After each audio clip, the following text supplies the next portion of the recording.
আবিৰৰ ৰঙেৰে ৰঙীন হৈ পৰিছে বিভিন্ন প্ৰান্তৰ সমান্তৰালভাৱে এই মুহূৰ্তত মই উপস্থিত আছো বাক্সা জিলাৰ চমুৱাগাটীত আৰু ইয়াতো এইবাৰ 5 দিনীয়া বৰ্ণাঢ্য কাৰ্যসূচীৰে দৌল মহোৎসৱ উদযাপন কৰা পৰিলক্ষিত হৈছে। কেমেৰা পাৰ্চনে দৃশ্য দেখুৱাইছে এনেধৰণে গাঁওখনৰ সকলো লোক ওলাই আহিছে আৰু ওলাই আহি তেখেতসকলৰ যি এই 5 দিনীয়া বৰ্ণাঢ্য কাৰ্যসূচী সেই কাৰ্যসূচী ইতিমধ্যে ৰূপায়ণ কৰা পৰিলক্ষিত হৈছে। যোৱাকালিৰ পৰা আৰম্ভ হোৱা এই দৌল মহোৎসৱৰ আজি দ্বিতীয়টো দিন আৰু দ্বিতীয় দিনত তেখেতসকলে ইতিমধ্যে কীৰ্তন ঘোষা পাঠ আদিকে কৰি হোমযজ্ঞ বিভিন্ন ধৰণৰ কাৰ্যসূচী ৰাতিপুৱাৰ ভাগৰে পৰা আৰম্ভ কৰিছে আৰু উদযাপন সমিতিৰ আটাইকেইগৰাকী বিষয়ববীয়াই ইয়াত একত্ৰিত হৈছে আৰু তেখেতসকলৰ যে এই 5 দিনীয়া কাৰ্যসূচীৰে ৰূপায়ণ কৰা দৌল মহোৎসৱ সেই দৌল মহোৎসৱ যাতে সুচাৰুৰূপে পালন কৰিব পাৰি তাক লৈ উৎসুকতাৰে তেখেতসকলে ৰৈ আছে। এটা কথা উল্লেখযোগ্য যে বিটিআৰৰ এই চমুৱাগাটীতে 600টা পৰিয়াল একগোট হৈ আচলতে এই যি দৌল মহোৎসৱ তেখেতসকলে উদযাপন কৰিছে। উদযাপন সমিতিৰ বিষয়ববীয়াসকল আছে, আপোনাক স্বাগতম জনাইছো। কি ক'ব আচলতে এনেধৰণৰ কাৰ্যসূচী ৰূপায়ণ কৰিছে, এইবাৰ কিমান সংখ্যক আৰু কেইদিনীয়া কাৰ্যসূচী কি থাকিব? এইবাৰ আচলতে 111 সংখ্যক দৌল মহোৎসৱ আৰু এই উৎসৱত আমাৰ মানে কি বুলি এই শাস্ত্ৰ অধ্যয়নৰ পৰা আদি কৰি হোলীলৈকে উৎসৱটো মানে সমাৰোহেৰে 5 দিনীয়া উৎসৱ পালন কৰা হয়। ৰাইজৰ কেনেধৰণৰ সহযোগিতা অনুষ্ঠানটি? ৰাইজৰ সম্পূৰ্ণ সহযোগ আছে, মানে প্ৰতি ঘৰ মানুহৰে সহযোগ আছে। সহযোগত আটাই একত্ৰিত হৈ এই উৎসৱ উদযাপন কৰা হয়। সাংস্কৃতিক অনুষ্ঠানৰ নিশ্চয় ৰূপায়ণ কৰিব, কি থাকিব? আপোনাৰ সাংস্কৃতিক অনুষ্ঠান আপোনাৰ নৃত্য প্ৰতিযোগিতা গ'ল যোৱাকালি আৰু ভাওনা আছে আপোনাৰ ঢুলীয়া আৰু সাংস্কৃতিক অনুষ্ঠান আছে, আজি গায়ক আছে আপোনাৰ আৰু নাটক আছে নেক্সট দিনা আৰু শেষৰ দিনাও আছে। এনেহেন এইকেইটা মানে সাংস্কৃতিক অনুষ্ঠান উদযাপন কৰা হয়। আন কেইবাগৰাকী উদ্যোক্তা আছে, আপোনাৰ ওচৰলৈ আহিছো। দৌল মহোৎসৱ আচলতে বিভিন্ন প্ৰান্তত পালন কৰিছে, চমুৱাগাটীও ব্যতিক্ৰম হয়। এইবাৰ 111 সংখ্যক ইয়াত যি দৌল মহোৎসৱ উদযাপন কৰিছে, কি ক'ব? কেনেধৰণৰ ৰাইজৰ সহযোগিতা অনুষ্ঠানটিক লৈ কি ক'ব? ধন্যবাদ আপোনালোকক এই চেগতে নিউজ প্লাছলৈ আমি চমুৱাগাটী দৌল যাত্ৰা উদযাপন সমিতিৰ পৰা আন্তৰিক অভিনন্দন আৰু শুভেচ্ছা জনাইছোঁ। এইবেলি আমাৰ 111 সংখ্যক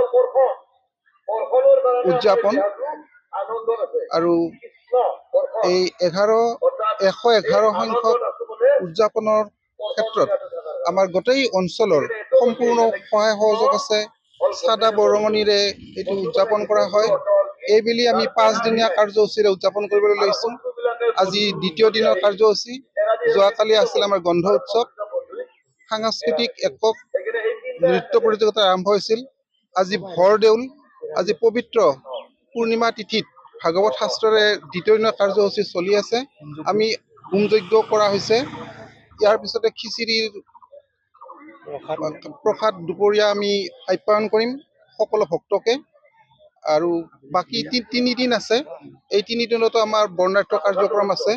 আমি আশা কৰিছোঁ এই 5 দিনীয়া কাৰ্যসূচী খুব সুন্দৰভাৱে ৰূপায়ণ হ'ব আৰু এই চেগতে আপোনালোকলৈ পুনৰ আন্তৰিক অভিনন্দন আৰু শুভেচ্ছা জনাইছোঁ। ধন্যবাদ। আপোনাৰ ওচৰলৈ আহিছো, কি ক'ব? ৰাইজৰ কেনেধৰণৰ সহযোগিতা যোৱাকালিৰ পৰা আৰম্ভ হৈছে, বিভিন্ন প্ৰান্তৰ সমান্তৰালভাৱে ইয়াতো এইবাৰ 5 দিনীয়া কাৰ্যসূচী ৰূপায়ণ কৰিছে। আমি বৰ সুন্দৰ সঁহাৰি পাইছোঁ ৰাইজৰ পৰা।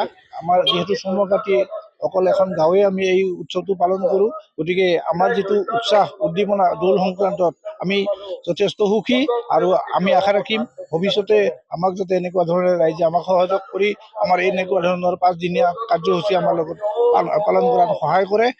তাৰ কাৰণে আমি সকলোকে আহ্বান জনাইছোঁ আৰু এই ক্ষেত্ৰত আপোনালোককো কিছু আমি কৃতজ্ঞতা জ্ঞাপন কৰিছোঁ। কিমান লোকৰ ইয়াত অংশগ্ৰহণ হৈছে আৰু গাঁওখনত কিমানটা পৰিয়াল আচলতে আছে? আমাৰ গাঁৱত 600টা পৰিয়াল আছে আৰু প্ৰত্যেকে আমাৰ এই দান বৰঙণিৰ জৰিয়তে আমি এই উৎসৱটো পালন কৰোঁ আৰু সকলোৱে আমাৰ বিষয়ববীয়া লোকেল। আমি কোনো ধৰণৰ ৰাজনীতি নেতা আহে যদিও আমি সেইটো আমি তেনেকুৱা ধৰণে আমাৰ হেৰি কৰা নাই। গতিকে আমাৰ ৰাইজৰ দান বৰঙণিৰে আমি এই উৎসৱটো পালন কৰি আছোঁ। সংবাদ মাধ্যম যোগে কেনেধৰণে স্বাগতম জনাব আন কেইটা দিনত ৰাইজক আহিবলৈ?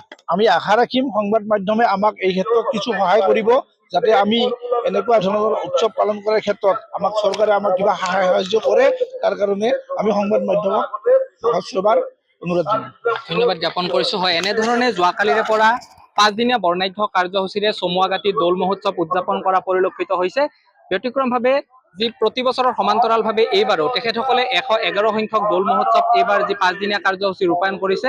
বিটিআৰৰ আটাইতকৈ প্ৰথম স্থানত থকা জনসংখ্যাৰ ক্ষেত্ৰত এই চমুৱাগাটীত সকলো ৰাইজৰে ইয়াত উপস্থিতি কামনা কৰিছে। লগতে DN News Plus জৰিয়তে সমূহ অসমবাসী ৰাইজক এই অনাগত যিকেইটা কাৰ্যসূচী আছে সেই কাৰ্যসূচীত সকলোৰে উপস্থিতি কামনা কৰিছে। যিকোনো খবৰৰ বাবে যোগাযোগ কৰক 7099017330 লগতে 7099017110 নম্বৰত।